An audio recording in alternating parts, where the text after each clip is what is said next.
बिस्मिल्लाहि मिनश्शैतानिर्रजीम बिस्मिल्लाहिर्रहमानिर्रहीम। अस्सलामुअलैकुम प्यारे दोस्तों, जैसा कि आप सब जानते हैं कि हम इस दुनिया में आए और ये ज़िंदगी एक खूबसूरत इम्तिहान की तरह शुरू हो गई। ये ज़िंदगी जो हम गुजार रहे हैं ये एक खूबसूरत इम्तिहान है। बहुत से लोगों के लिए ये खूबसूरत नहीं होगा, लेकिन I think so it's a beautiful question paper for all of you। ज़िंदगी खूबसूरत इम्तिहान है।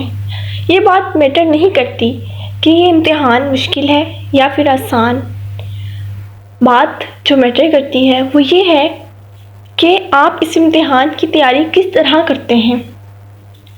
ज़िंदगी एक खूबसूरत इम्तिहान है जिसका पर्चा हमें हर रोज़ हल करना होता है।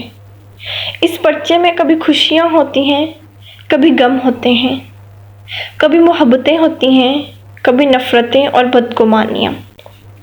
हमें इस पर्चे को हल करना होता है और हम अपनी गफलत में कई जगह खाली छोड़ देते हैं।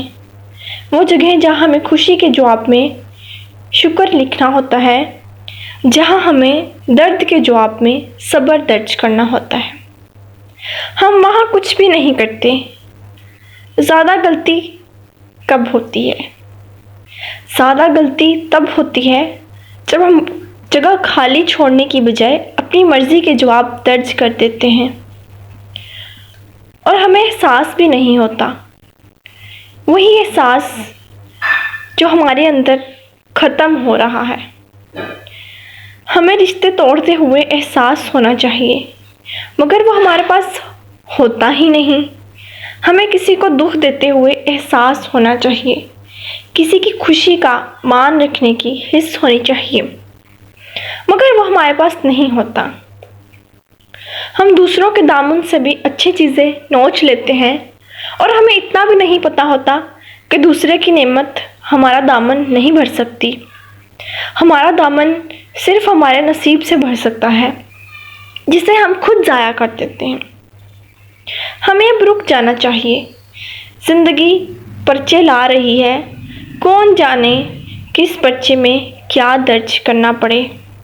अपने हर रोज़ के पर्चे को अच्छी तरह हल करने की कोशिश करनी चाहिए, क्योंकि कोई पर्चा दोबारा नहीं मिलेगा।